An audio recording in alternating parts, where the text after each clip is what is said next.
고적을 때 있으면 고향 생각 안 납니까? 그랬더니 그냥 구도를 잡고, 그래서 이제 다른 데는 뭐 다 이제 개인, 그래서 네, 다 찍었습니다.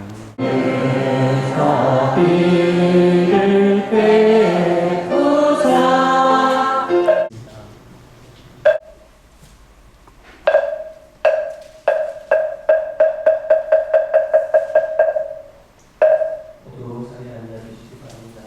공문하서 밝고 분명한 말들을 드리고 있습니다. 일정의 시작과 마침은 당장을 드리겠습니다.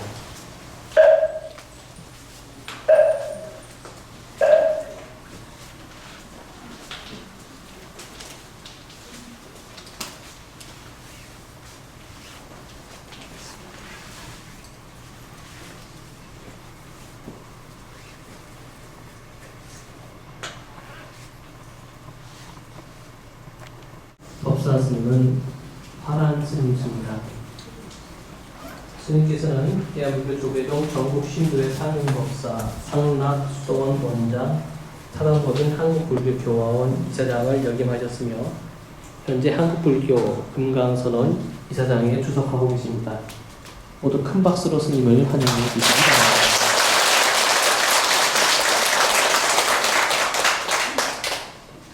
반갑습니다. 장막임을 기해서 모두 건강하시기 바라고, 방송국에 오면은 우리는 위에서 방송만 해고 그냥 가면 그만입니다만 3층에 와야 살아있는 불교가 이렇게 잘 되고 있구나 하는 것을 증명할 수 있고, 또 아주 기분이 좋습니다. 어느 곳에 가든지 법회하는 장소가 있고 모여서 불교를 의논하는 그런 장소가 있어야만 생명력이 있게 됩니다. 내가 한 2주 전쯤 어느 지방에 갔더니 홍도사에서 몸이 약해가지고 3살 적에 출가, 3살에 절에 와서 10년 동안 건강을 위해서 좀 지내다가 조금 나아지니까 스님이 되신 스님인데, 너무 몸이 약하니까 혹시 이게 침이라도 좀 배워가지고 하면 될까 해가지고, 아마 여기 서울에 어느 따주기 하는 스님이 계셨던 것 같아요. 손 따주면은 기도사를 만들었는데, 사람들이 오면 그분을 쳐다보면은 침 맞으러 왔다가 스님이 침 맞아야 되겠네 하고 그냥 가버린 거예요. 몸이 하도 약하니까.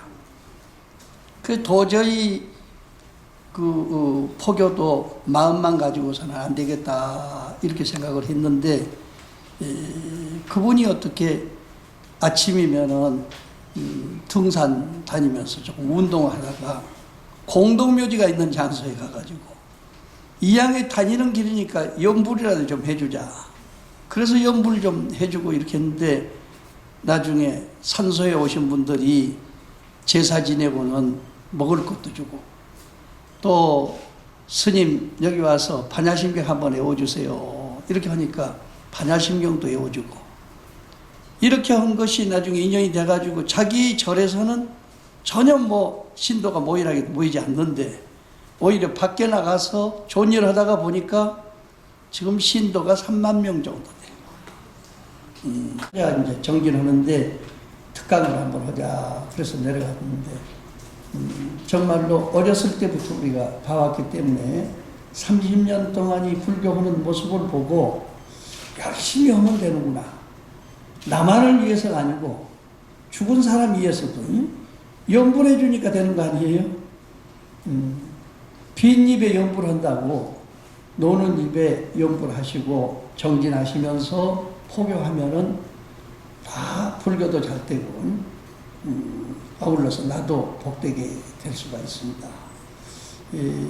여기 오신 어르신들 가운데서는 뭐 여기서 나무 법문만 듣는 것이 중요한 것이 아니고, 이런 인연을 통해서는 문자 메시지로도 또는 직접 글을 써가지고 또 때를 따서는 편지를 해가지고 인연 있는 자기 도반들이나 초등학교 동기, 중고등학교 동기, 대학 동기 모두 선후배들한테 큰 편지를 보내서 포교를 아주 잘 하시는 분들이 여러 분 계신 것으로 압니다. 우리는 이제 늙으면 못하느냐 이렇게 하면 늙을수록이 아주 시가 더 여물어지게 되어 있습니다. 그러니까 이제 그런 것을 가지고 이 세상을 어떻게 하면 복되게 할 것인가 하는 문제를 실천한다면은 우리 방송국 만들어진 보람도 그 속에서 찾을 수 있을 것이다. 이렇게 생각됩니다. 그것은 지방에 이렇게 내려가서 보면 뭐 불교 텔레비전은 그런 대로 다 지방마다 거의 다 듣습니다. 그런데 우리 BBS 불교 방송은 텔레비전은 지역적으로 지금 장애를 받는 데가 많아서 잘 이렇게 보고 싶어도 못 보는 분도 있고 또 장애를 많이 받고 있는데 기독교는 하여간 어떻게 됐든지 6개 채널이 거의 다 통해지고 있어. 뭐든지 틀면 나오게 돼 있단 말이야. 다 이것은 이 자본주의 시대이기 때문에 기름이 있어야 뭐가 되는 거 아니에요? 비춰볼 때 뭐 다른 종교인들한테 뭐 비교할 것이 없습니다만은 열심히 벌어서 하느님 일 하는데 내가 도와야 되겠다. 이렇게 하면서 그분들은 뭐 며칠에 한 번씩 전화를 돌려주는 거예요. 별것 아닌 것 같지만은 한 사람이 많은 돈을 내는 것보다도 여러 사람이 조금씩 보태주면요, 개미가 수천 명이 모여서 한 단원을 이루듯이 무엇인가 이루어질 수 있다 하는 것을 생각하기 때문에 나는 법회 가는 곳마다 내가 그걸 부탁드립니다.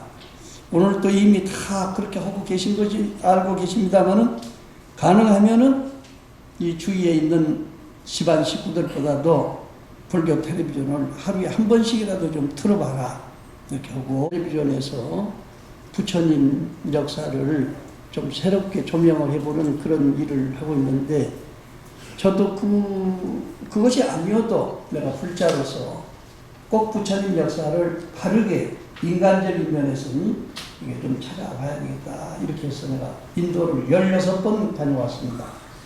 갈 때마다 한두 가지씩은 이제 조금씩 알아가지고 오고 이렇게 했는데 요즘은 좋은 시대가 됐기 때문에 유럽 쪽에서는 영국에서 나온 그 빨리어 텍스트가 영어로 번역이 돼가지고 또 파키스탄 쪽에서 나온 산스크리트 경전도 지금 전 세계적으로 유행을 하고 있습니다. 또 중국의 대장경은 종류가 8가지나 이렇게 돼서 필요한 장소 있으면은요 어떻게 국가에서 찍는지 그건 알 수가 없습니다만은 100권씩 200권씩 그냥 무료로 보내줍니다.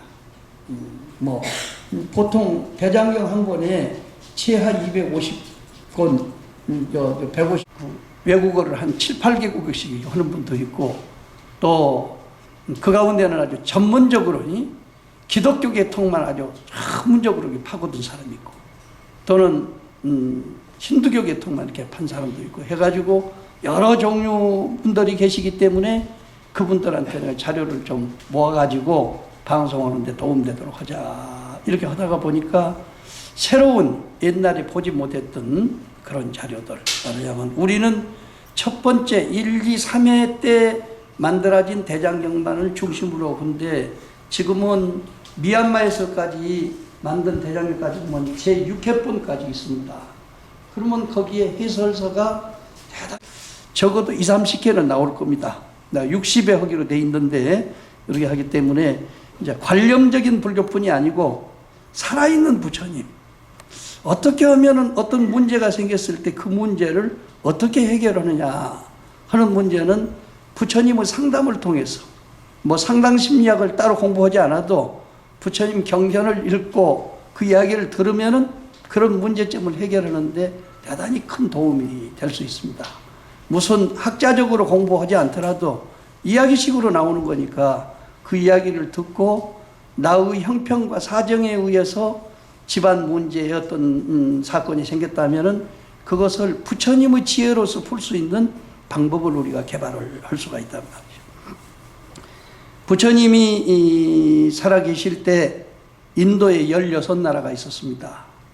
16나라 가운데서 제일 처음에 부처님을 만나 뵈신 분이 빈비사라 임금님이고, 또 16나라 가운데서는 제일 나라도 크고 또 세력도 강했던 그런 분입니다.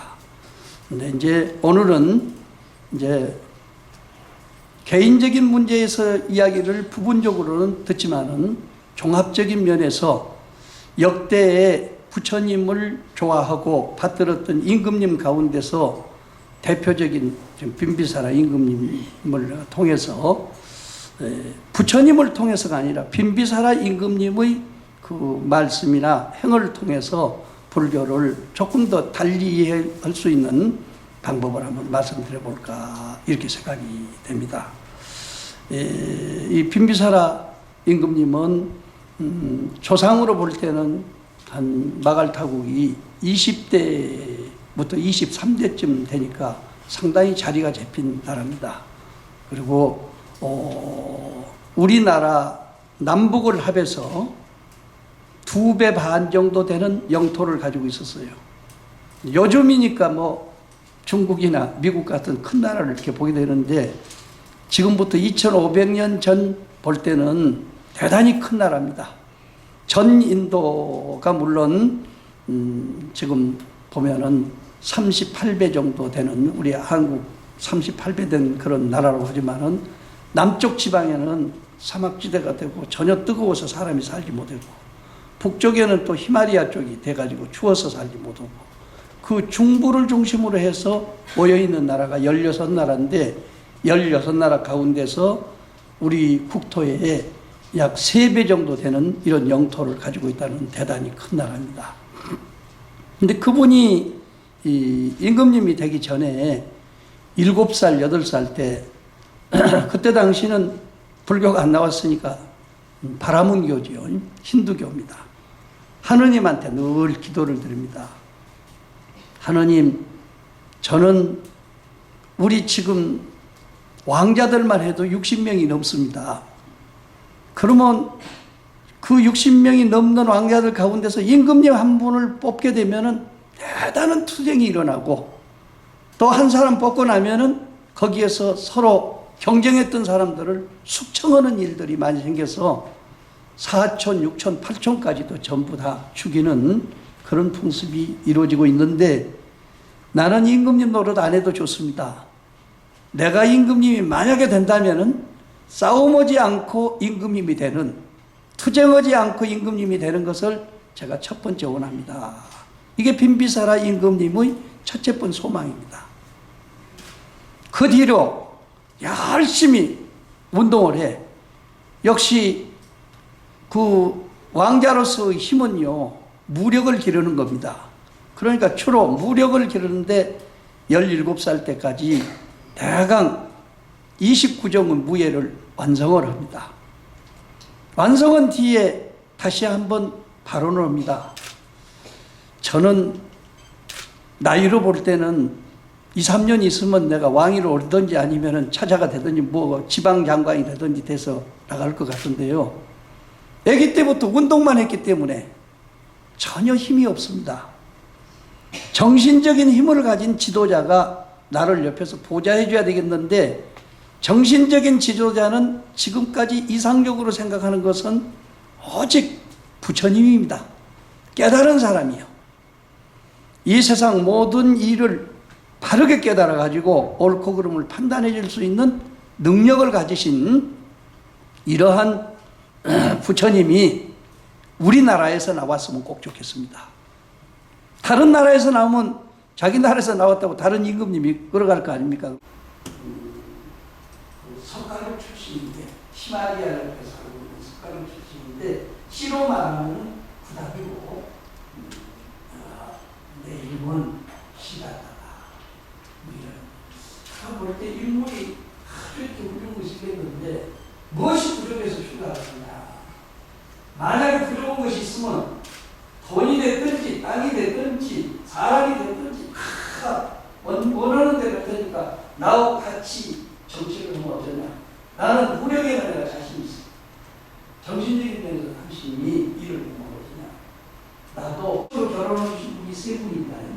이렇게 해서 부인으로 시키면 되고, 거기에 따른 여인들이 한 사람한테 50명씩 따라 있으니까 150명이 넘는 사람들, 그러면 내가 무엇을 드리겠습니까?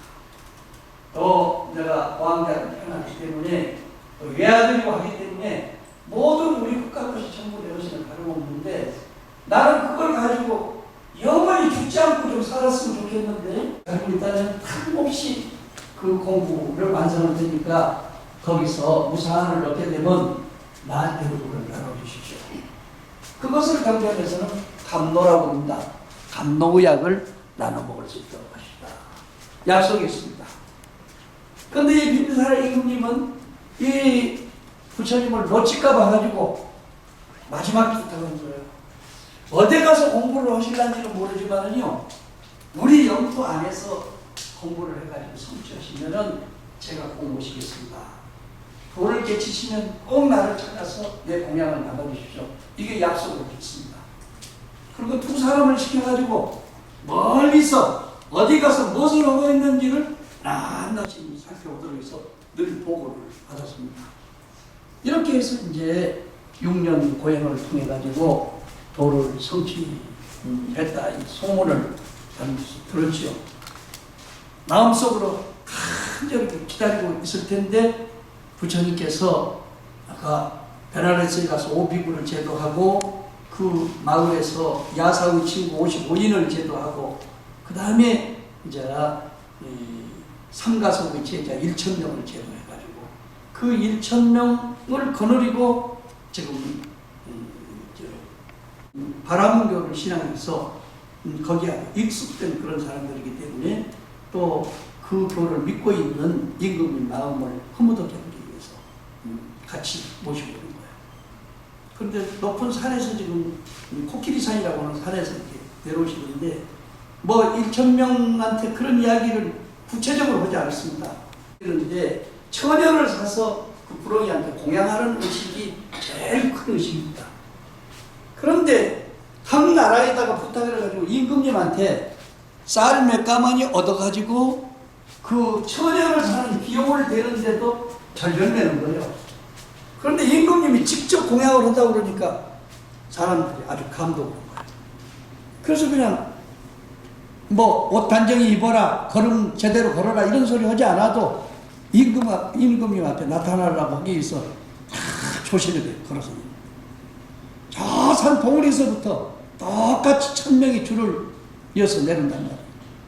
임금님이 건너편 산에서 있다가 보니까 바로 부처님 제자들이 오는데 그것이 사람이 아니고 하늘에서 신선이 내려오는 것 같은 기분이 들어요. 너무 감동해가지고요, 쫓아가가지고 부처님 맨발로 오시는데 발에다가 입을 맞추고 구배를 합니다. 절을 9번을 합니다. 그리고 그 종족이 여러 종족이 있는데 마갈타국을 형성하는 여러 종족 가운데 대표적인 세 종족의 대장들을, 추장들을 모셔왔는데 그분들한테 절을 하고 나머지 분들이야 어떻게 하겠어요? 그때 그 빈비사라 임금님이 노래 불렀던 글이 불소행찬이라고 하는 마명대사 글에 나옵니다. 부처님이 오신다, 부처님이 오신다. 10주, 10행, 10회향을 완성하시고 10제를 완성하신 최고의 인격자가 오신다. 모든 국민들이여 꽃을 심고 향을 뿌리고 이 부처님을 맞아서 같이 공양할 수 있도록 하자. 이렇게 노래를 부르고 가서 입을 맞추고 절을 했으니까 나머지 분들이야 더 말할 거 있습니까? 우리는 보통 신장님을 이야기할 때 아수라, 가루라, 김나라, 마구라가 이렇게 하지만은 그때 당시에 전부 군인들이고 악기부대입니다. 악해공군에다 해병대를 겸한 것이 4가지 종류. 천수라, 허공수라, 지수라, 해수라. 그러니까 이게 4가지 군인이죠. 그 다음에 김나라, 무용 잘하는 사람들. 가루라, 노래 잘하는 사람들. 이분들이요, 8대 신장들에 쫙 나와가지고 줄을 지어서 악기를 하면서 가는 거예요.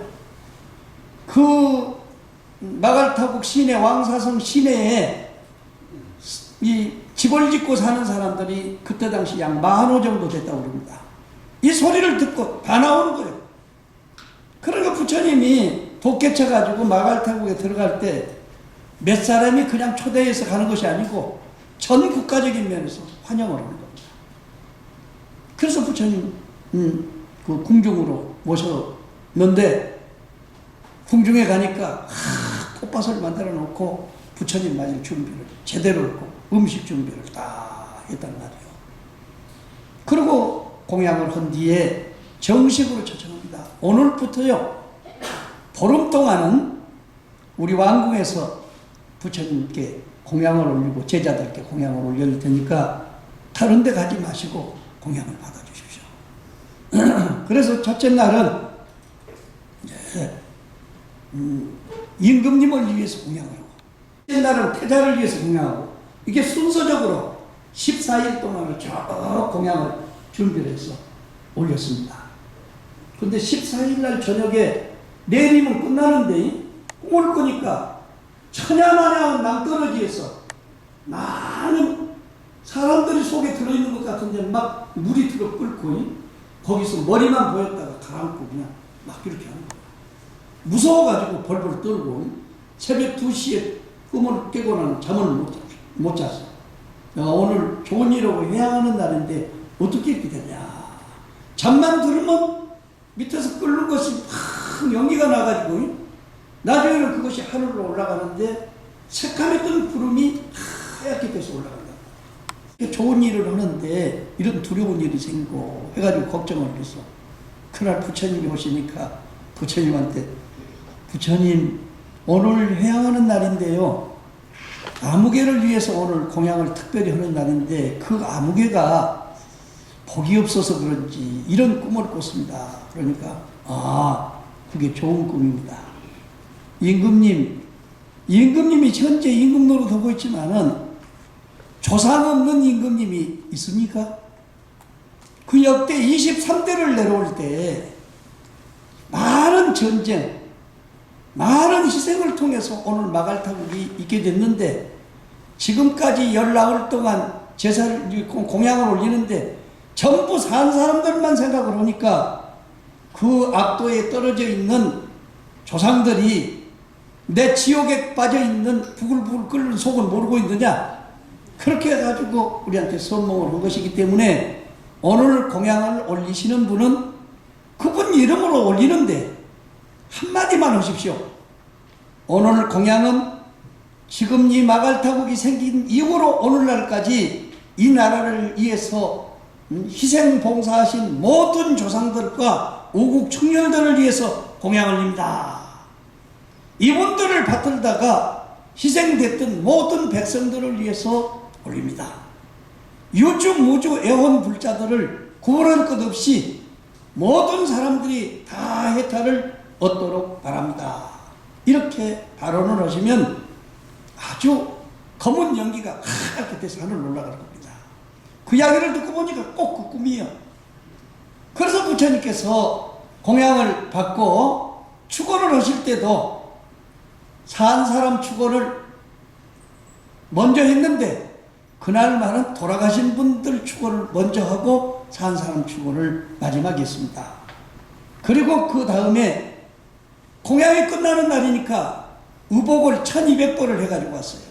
가사를 1200벌을 해가지고 골고루 이제 한 벌씩 나눠지는데 그 나눠주는 사람이 요즘 말하면 공주예요. 저희 암흑의 공주는 지금 앞에 공양을 올렸던 모든 영가들을 위해서 다 헐벗은 사람들을 위해서 이 옷을 스님들한테 공양합니다. 그렇게 하고 공양을 올렸는데 그날 밤에 마갈타국 임금님이 꿈을 꾸니까 그 모든 조상들이 새끼에 뛰어가지고 전부 하늘로 줄줄이 올라가는 꿈을 꿨어요. 그러니까 우리가 공양을 올릴 때 대부분이 나만을 위해서 기도를 드리고 나의 축원을 해주는 것만을 기본으로 생각하는데 보이지 않는 영가들께서는 서운하게 생각할 수도 있어요. 어찌 네가 오늘 존재하는데 너만 생각하고 있느냐? 오늘 네가 있기까지는 네 부모가 있었고 조상들이 있었기 때문에 된 건데 어떻게 네 생각만 하느냐. 이렇게 했기 때문에 그때 당시는 시식단을 차리고 시식하는 법이 없고 부처님한테 공양함으로써 그 공덕으로서 또 스님들이 행복경과 그 복덕경을 읽어줍니다. 그 행복경과 복덕경 지금 빨리어 경전으로 나온 것이나 산스크리트로 나온 것이 그대로 있는데요. 한 30분 동안 읽습니다만은 결론은 딱 두 가지입니다. 이 세상에 공양을 낸 사람 모든 사람들이 복을 얻는데 한꺼번에 복이 생기지 말고 물방울이 모여서 바다를 형성하게 해주십시오. 왜 그러냐? 한꺼번에 복이 생기면 복 배락 맞아서 죽어버려요. 복도 분수가 있어야지 갑자기 내리면 그냥 배락 맞아 죽게 돼 있어. 그러니까 물방울이 모여가지고 바다를 형성하듯이 한 방울씩 한 방울씩 모여가지고 우리 마갈타국에 다 부유하게 잘 살도록 해주십시오. 천지를 비추도록 그런 지혜를 얻게 해주십시오. 이것이 행복경과 복덕경이거든요. 부처님과 부처님 제자들은 이 두 개의 경전을 읽어가지고 마갈타국 잘되기를 축원했는데 그것이 부처님 돌아가신 뒤에도 320년 동안 역사를 지속하게 됩니다. 마갈타국을 위해서 박수를 한번 보내주십시오.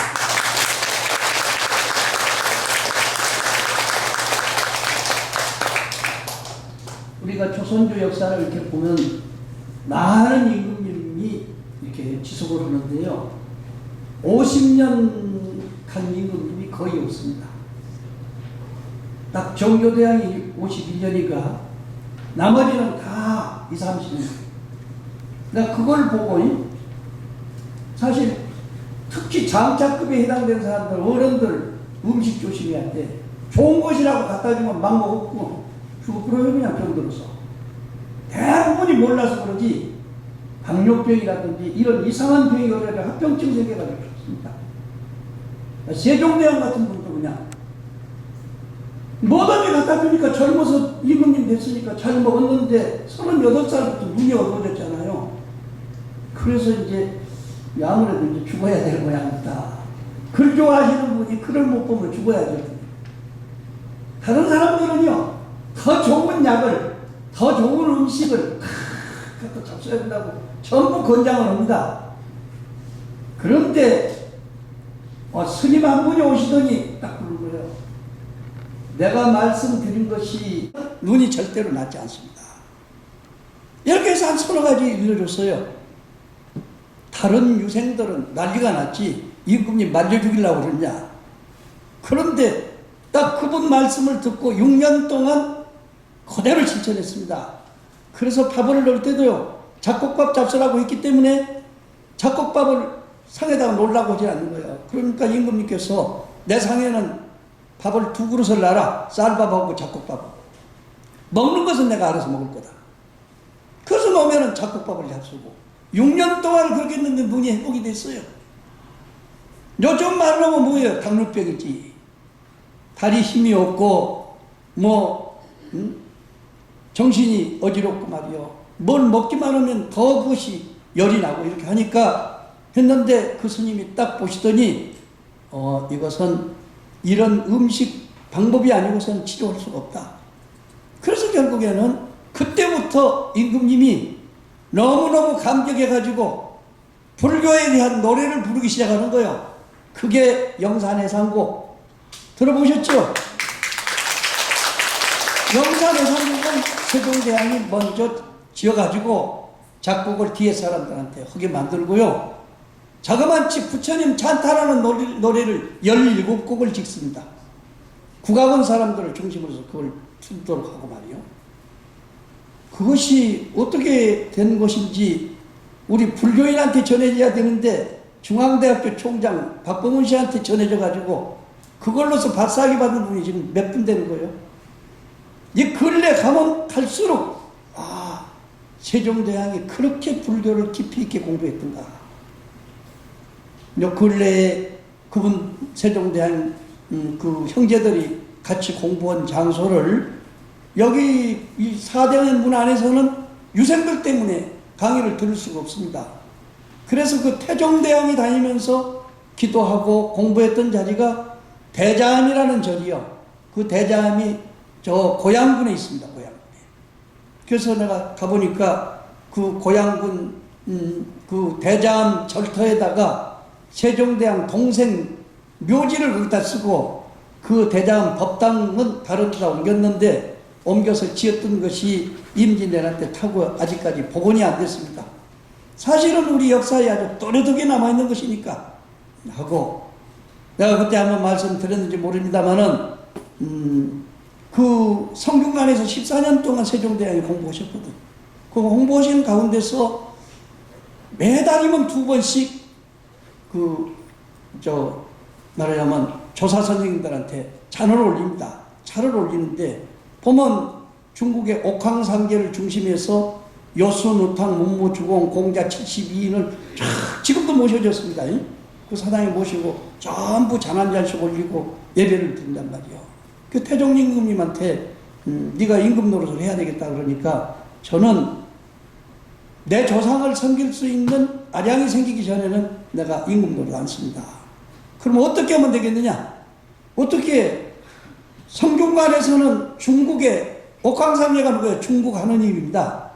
중국 하느님을 중심으로 해서 여수루탕 문무주공을 쫙 모셔서 예배 드렸는데 우리 조상은 당군 임금님 아닙니까? 그런데 어디 당군님을 모시고 제사 지는 데가 없어. 그러니까 나는 그걸 만들겠습니다. 그래서 당군 임금님을 모시고 그 옆에다가 신라 박혁거세 임금님, 고구려 동명성왕 임금님, 백제 온조 임금님, 또 고려 개성했지만은 왕건 임금님을 다 모셔가지고 사당을 만든 것이 사직공원입니다. 사직공원에 다녀도 그런 내용도 모르고 다니는 경우가 많단 말이에요.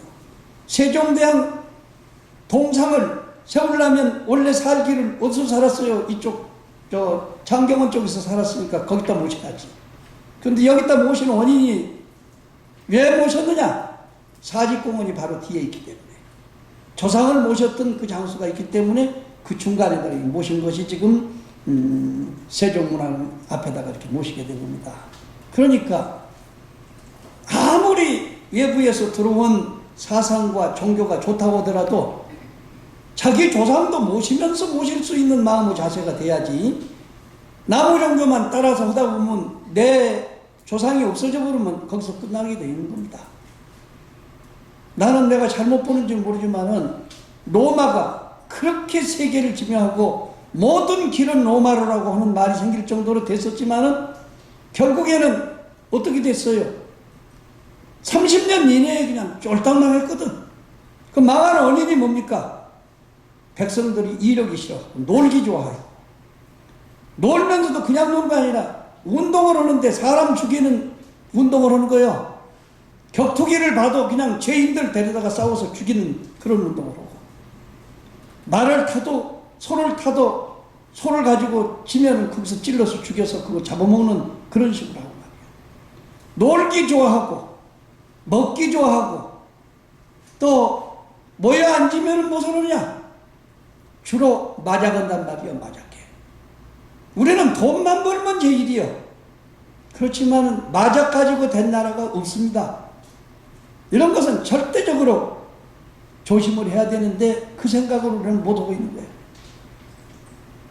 이 마가다국 임금님께서 그 백성들이 아주 부유하게 잘 살고, 아까 파키스탄, 아프가니스탄 중심으로 해가지고요, 유럽까지 이제 교역을 하게 되고, 또 실크로드를 통해 가지고 중국까지 교역을 하게 되니까 아주 부유하게 잘 삽니다. 근데 그때 당시에 제일 잘 사는 나라가 베살리성이에요. 그때는 외살리라고 하는데 외살리 성인데, 여기에 가니까 그 외국에서 말이야 물건 싣고 부처님한테 한번 물어보겠다. 그래서 부처님한테 가서 물었어요.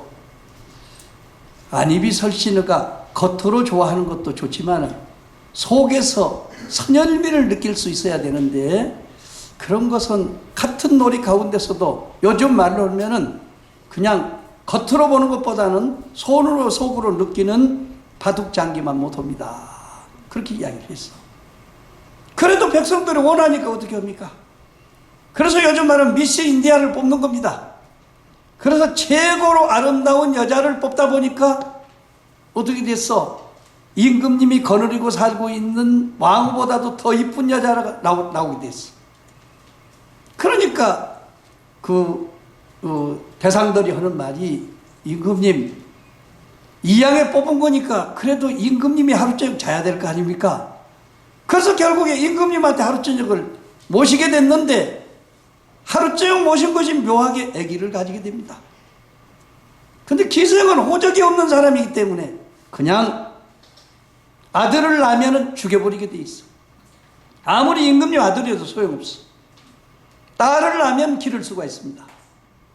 그래서 나중에 아기를 낳아가지고 길거리에다가 갖다가 쓰레기통에다 갖다 버렸는데, 새벽에 임금님 아들 왕자가 산책 가다가 보니까 하기 2마리가 딱 모살 안 오고 있는데 보니까 아기가 들어있단 말이에요. 아, 이게 보통 아기가 아닌가 보다.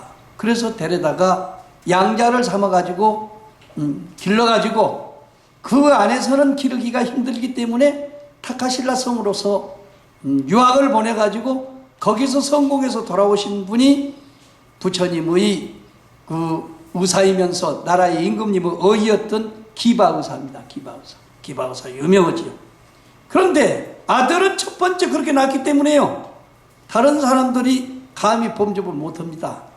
어쨌든 장관급 이상 되는 사람이 그 여자하고 하루 종일 자면 요즘 말로 하면은 돈 1,000만 원 줘야 되는 거예요. 돈 1,000만 원 줘야 되는 거예요. 그렇게 값이가 고등학교 올라갔어요. 그런데 그 뒤에 그 여자가 다른 사람하고 인연이 돼가지고 아기를 또 하나 낳았는데 딸을 낳았어. 수심이라고 아주 엄마보다는 훨씬 이쁘게. 그래가지고 그 길러가지고 역시 국기가 됩니다. 엄마는 1,000만 원 받았다 하면은요, 이 사람은 1억을 받는 거예요. 하루 종일 가서 춤추고 노래하고 이렇게 한번 돌아오면 1억을 받아도 1년 내내 계약이 돼 있어. 거의 다. 감히 다른 사람들이 손을 못 댈 정도로 했습니다. 그런데 공교롭게도 요즘 말하면 국무총리 되는 사람이 나이가 80이 다 됐는데 이 18살 먹은 수심이한테 빠져가지고요, 밤잠을 못 자는 겁니다. 밤낮 없이 생각이 거기밖에 없는 거예요. 그러니까 남편 생각으로 하면은 믿기도 하지만은, 그래도 남편이 제대로 사람 노릇을 하려면 천상 그 여자를 집에다가 모셔다 놓고 사는 수밖에 없다. 그래서 데려오라고 그럽니다. 다른 데 있으면 길을 펴고 살 텐데 큰 부에 있는 옆에 왔으니 길을 펼 수가 있어요? 죽은 사람 찾기가 하고 있는데, 하루는 그 큰 부인께서 부처님 제자들 1250명을 모셔다가 공양을 하는데 3일 전부터 정성을 들여서 공양한단 말이에요. 그러니까 그 수심이 그 딸 국기가 생각을 합니다. 역시 부자가 부자 되는구나. 임금님 밑에서 국무총리급에 해당되고 저렇게 부자로 잘 사는데 이렇게 또 복을 지니까 내 생에는 얼마나 더 잘 살겠느냐. 나는 뭐냐, 돈을 1억을 받는다고 그래도 말이요, 남의 눈치 보고 어디 가서 노래 부르고 춤추면 여기는 와서 보니까 다른 사람들이 오면은 좋은 그릇에다가 싸가지고 갖다 묻어 바치는데 우리는 이맛대기에다 탁 들어붙인다, 돈을. 이렇게 값어치 없는 인생을 살아서 못 하겠느냐. 단 1년을 살더라도 나도 복을 짓고 살아야 되겠다, 이런 생각을 해요. 그래서 3일 동안 그 사모님께서 장관의 분께서 3일 동안 1250명 공양하는 것을 보고 부탁을 합니다.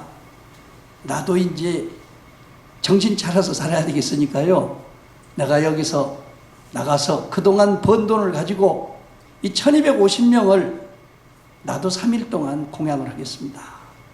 아마 3일 동안 하면 엄청난 돈이 들지만은 그동안 번 거 가지고 하면 충분히 할 것 같습니다.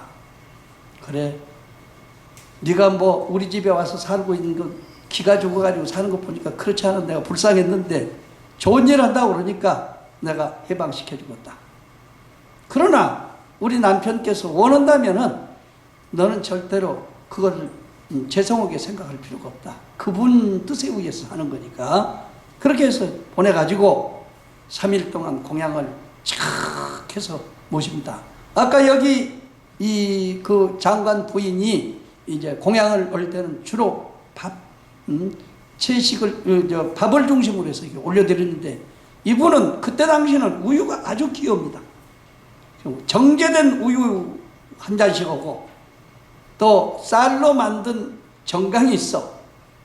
그것을 해서 먼저 오시면 먼 거리에서 오신 분들 앉혀놓고 먼저 차 한 잔 잡수시고 과자 잡수시라 합니다. 그 다음에 이제 바리떼를 받아가지고 근데 그 바리떼에다 쌀밥을 한 그릇씩 담아줍니다. 이렇게 해서 아주 만족하게 해서 1250명을 공양을 하고 마지막 3일 되는 날 부처님이 오셨을 때 부처님한테 그럽니다. 저는 한없이 하고 싶은데요. 한정이 있기 때문에 여기서 끝나고 내가 전부 해서 그동안 벌어놓은 돈을 계산을 해보니까 석 달 동안은 8명씩 석 달 동안은 공양을 할 수가 있을 겁니다. 모릅니다.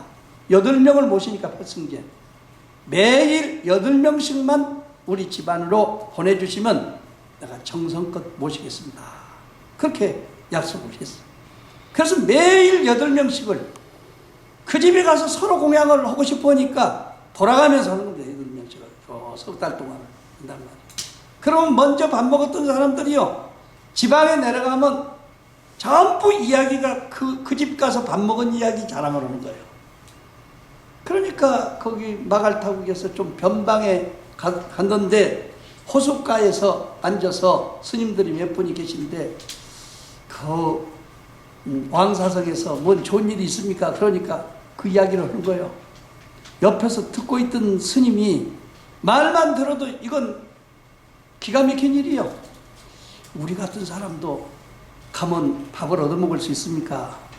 원래 사람을 8사람들 정해주는 것이니까 일반 사람들은 안 되지만은 네 마음에 정성이 있다 그러면 그 스님들이 거기서 너를 빼고 가겠느냐. 그러니까 준비해가지고 가면은 거기 가서 공양을 할 수 있을 것이다. 그 소리를 듣고요. 초저녁부터 목욕하고 옷 갈아입고 준비하고 200리길을 걸어갑니다. 200리길을 걸어가지고 그 기생집 앞에 문 앞에 가서 기다리고 있다가 8명 스님들이 오니까 그냥 사이에 끼어 들어가서 공양을 해요. 다 이제 숫자 생각하지 않고 공양을 잘 대주는데 이분은 거기서 그 생각을 하는 거예요. 세상에서는 제일 가는 미인이 공양을 올린다. 나는 밥은 안 먹어도 좋다. 그 미인 한번 쳐다만 봐도 좋다. 그래서 거기 가서 앉았는데 과자하고 우유를 갖다 주니까 그건 먹고 밥을 갖다 줬는데 딱 밥을 가지고 와서 뭐라고 하냐면 어제 저녁에 광격이 생겨가지고 우리 주인 양반이 이게 일어나지를 못하고 있습니다. 그러니까 이해하시고 만족하게 잡수시고 공덕이 되도록 해주십시오. 그러니까 이제 다 잡수시고 축원을 우리가 하고 있는데 그래도 그 아픈 사람이 내가 스님들 초청해 놓고 그 인사를 안 드려서 되겠느냐. 그러니까 머리도 안 빗고 좀 시원찮지만은 이렇게 가가지고 인사를 서서라도 해야 되겠다. 그래서 양쪽에 부축하고 가가지고요 인사를 드립니다. 아 그런데 그 마음속에 생각하고 있는 사람이 쳐다보니까 스님 쳐다보니까 머리도 빗지 않고 화장도 하지 않고 옷도 제대로 안 입었는데 저렇게 이쁠 바에는 화장하고 머리 빗고 옷 입어버리면 어떻게 되겠느냐. 완전히 그냥 상사병이 들어버린 거예요. 벌써 아무 생각 없어. 바깥 오는데 밥 먹을 생각도 없습니다. 그냥 그대로 들고 나왔어. 그랬는데 그날 저녁에 그 보살님이 죽어버리는 거예요. 그러니까 그냥 뭐 낙심천만이지. 한 번만 더 봤어도 좋겠다고 생각했는데 죽었으니까 낙심천만인데 부처님이 그 말씀을 듣고 뭐라고 하냐. 임금님한테 부탁합니다. 엄마도 이쁜데 딸이 그렇게 이뻐가지고 많은 사람들을 사랑을 받고 우리 스님들한테 공양을 그렇게 많이 했는데 그냥 보낼 수 있느냐. 그러니까 글 잘 쓰는 사람들보다 만장을 누구든지 마음대로 쓰라고 그래서 쭉 길거리에 놓고 그 만장길을 걸어서 들어가 가지고 그냥 화장하지 말고 초분으로 그대로 모시도록 해라. 그렇게 부탁을 했어요. 그러니까 임금님이 그 말씀을 듣고 초분에다가 이제 했었는데, 만장이 800개요. 양쪽으로 모셔가지고, 근데 뭐, 기가 막힌 글들이 많이 써져 있다. 그래서 이제 근데 생여도 아주 말도 못하게 이쁘게 만들어가지고 갖다가 모시고 가서 딱 장엄을 해서 안에다가 놓고 누구든지 볼 수 있도록 그 관을, 뚜껑을 벗겨놓고 이렇게 했습니다. 그러고는 이제 임금님한테 부탁해서 장관을 중심으로 해서 누구든지 보고 싶은 사람은 다 가서 보도록 하라고. 그러니까 뭐 사람도 사람이지만은요, 만장 구경으로 전부 가는 거예요. 여자들은 감히 못 가고 남자들 중심으로 가는 겁니다. 가서 보고 나면은 만장 구경할 때는 굉장한데, 생역까지는 좋은데 딱 가서 보면 벌써 다 낙근이 돼가지고 말이요, 온 몸에서 벌레가 복실복실하고 엉망진창입니다. 아까 80노인 국무총리가 가서 보고는 말이요, 기가 막힌 거예요. 내가 이런 사람을 사랑했던가, 어떻게 사람이 이렇게 되버릴 수 있느냐. 그래서 그때의 마음을 깨달아 가지고 80이 돼서 출가는 못한다 하더라면은 나는 선례비구로서, 선례비구라는 건 출가를 하지 않고 그냥 마음으로 출가하는 겁니다. 그래서 집에서 공부해가지고, 집에서 공부해서 아라한가를 증득한 분은 마갈타국에서 그 80 넘은 노인이 처음입니다. 그렇게 해서 그거 집안이 화목하게 되고, 나중에 스님들 다 구경했잖아요. 나 이제 일반 사람들 구경하니까 스님들도 구경해야지 되겠느냐. 다 한 사람도 빠지지 말고 스님이라고 하는 스님은 다 나오라. 그래서 이제 다 데리고 가서 구경을 하는 거예요. 아, 그러면 그때 사모했던 스님 있잖아요. 그 스님도 따라갔는데 부처님 옆에 가서 딱 쓰게 됐어. 아, 가서 보니까 눈도 그냥 구멍이 떨어져 있지, 코도 떨어져 있지, 입은 그냥 딱 벌고 있지, 뭐 살은 하나도 없어. 그동안에 한 보름 20일 사이에 싹 망가져 버렸어. 거기서 통탄하는 글을 외우게 됩니다. 부처님이 거기서 생시적적 불수생, 태어날 때도 적적에서 따라나지 않고, 사시당당 불수사, 죽을 때도 따라 죽지 않은 놈이 하나 있다. 생사거래 무간섭이라, 나고 죽고 그 왔다 가는데 하나도 간섭하지 않는 놈이 하나 있는데, 정체당당 제목전이라 지금 보니까 내 눈앞에 아주 또렷하게 드러나 있다. 그때 이 정신 빠졌던 스님이요, 그 자리에서 돌을 깨치고 탁 외웁니다. 1.0명 불수상, 부처님 시하고 똑같은 거예요. 한 점 신령스럽고 밝은 빛이 따라서 이루어지지도 않고 1.0명 불수견에 한 점의 신령스러운 밝은 빛이 따라서 없어지지도 않네. 생사성계 등궁하여 태어났다, 죽었다, 왔다, 갔다, 부서졌다, 이루어졌다 하는 것은 마치 허공 가운데서 꽃이 일어난 것 같네. 정체당장 제목전이라 지금 우리 눈앞에 또렷하게 이것을 가르쳐주고 있네. 거기서 이분이 이 시를 짓고요, 노래를 부른 것이 49제 때 부르는 노래 있죠. 뭡니까? 세상 천지 만물 중에 사람밖에 더 있는가 하는 노래 있잖아요. 그 노래를 이 스님이 지은 거예요. 이렇게 구체적으로 하진 않았지만 간단하게 지은 것이 중국을 거쳐서 한국에 오서 보니까 우리나라에서는 원효대사가 그 노래를 거리에서 부르고 돌아다니면서 이제 지금은 49제 때만 지냈는데 김영령 씨 보다가 한번 와서 불러보라고 해야지.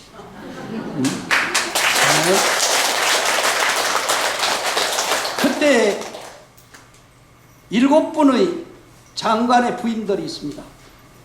장관들이 7명이 같이 모여가지고 한 달이면 3번씩 회의를 하고 먹고 즐겁게 토론을 하는데, 여자들도 그렇게 했으면 좋겠다고 그래서 7명이 같이 모였어. 근데 그때 남편들한테 부탁을 합니다. 저희들이 바깥 출입을 해서는 안 되지만은 너무 이쁜 여자가 있다 그러니 우리 한번 가서 구경하고 싶습니다. 그래서 승낙을 받아가지고 7명이 가지요. 큰 만장을 낱낱이 읊어가면서 재밌게 보고 갔는데 그냥 그 관을 딱 들여다보니까 그냥 너무너무 허망하게 됐어요. 누구하고 약속하는 거 아닙니다. 7사람이 서가지고 자기들도 모르는 사이에 악! 하고 소리를 지르고 몸을 전율을 했어. 그것이 하늘의 제석천왕의 궁주님까지 흔들리게 됐어. 제석천왕이 내려다 보니까 이 세상에 내가 3,000명을 데리고 사는데도 저렇게 순수한 여자들은 처음 봤어. 무념무상한 경계에 들어있어. 그래서 목걸이 7개를 가져가서 목에다 걸어주고, 내가 하늘에 있는 제석천왕인데 이렇게 순수한 여자들은 내가 못 봤으니 나하고 좀 사귀는 것이 어쩌냐. 좋습니다. 우리들도 남편이 다 있고 다 사는데 걱정이 없이 되어 있지만은 우리하고 사귀려면요 3가지가 꼭 필요합니다. 무엇이 3가지냐? 첫째는요, 뿌리 없는 나무 한 그루만 구해 주십시오. 뿌리 없는 나무. 둘째 번은 뭐냐? 메아리가 울리지 않는 골짜기. 메아리가 울리지 않는 골짜기 한 골짜기만 주십시오. 그러면 거기 가가지고 춤추고 놉시다. 그 다음에 하나는 뭐냐? 그림자가 나타나지 않는 땅덩어리. 그림자가 나타나지 않는 땅덩어리. 보셨어요? 못 보셨어? 집에 가서 찾아보셔야 되겠는데.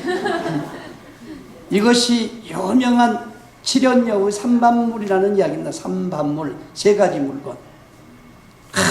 아무리 이 세계가 전부 제석천왕이 나르니까 돌아다니면서 찾아도 못 찾았어요. 결국에는 그냥 빈손으로 오니까 부처님한테 가보십시오. 그래서 부처님한테 가가지고 하니까 부처님이 말씀 듣더니 제석아 그런다며. 네 하니까 그 속에 들었느니라 그런단 말이요. 천하 쉬운 거예요. 천하 쉬운 건데 그걸 자꾸 들어있어. 원래 이것은 자기가 통철해서 깨달아야만 해탈하는 겁니다. 그런데 이것은 간단한 것이기 때문에 오늘 내가 풀어서 말씀드린단 말이에요. 아까 메아리가 올리지 않는 골짜기, 이것은 전부 메아리 따라서 이 세상에 나왔습니다. 그 메아리가 뭐냐? 인연법이요. 인연에 의해서 소리 따라서 끌려다니면서 지금 여기 왔다 저기 갔다 다 이렇게 하고 있는 거예요. 그래서 그것을 단번에 부처님 내 하는데 그 소리 속에 들었다는 말을 듣고 그냥 제석천왕이 깨달았어요. 깨닫고 보니까 역시 메아리가 울리지 않는 것은 인연법을 이야기한 거고, 그림자가 없는 땅덩어리는 뭐냐? 인과법을 이야기한 거예요. 콩 심은데 콩 나고 팥 심은데 팥 나는데 인과가 없는 땅덩어리가 어디 있느냐고 말이요. 찾아오느라. 그 다음에 뿌리 없는 나무는 아까 내 속에 다 들었어. 내 한 그 말 속에 다 들었어요. 이 세상에는 우리의 마음이라고 하는 것은 언제 어디서 생겼는지 어디서 없어질 것인지 뿌리가 없어요. 결과가 없습니다. 이렇게 해서 3분이 다 돌을 3가지를 가지고 깨닫고 보니까 아까 허허 벌판에 가가지고 7 선녀하고 춤을 추는데 지금까지 추고 있습니다.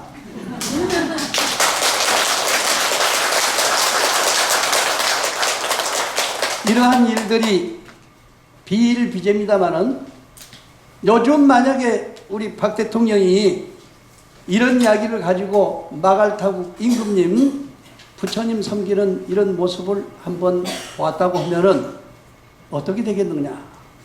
어떤 생각을 가지고 어떻게 해야 될 것이냐? 한번 생각을 해봐야 됩니다.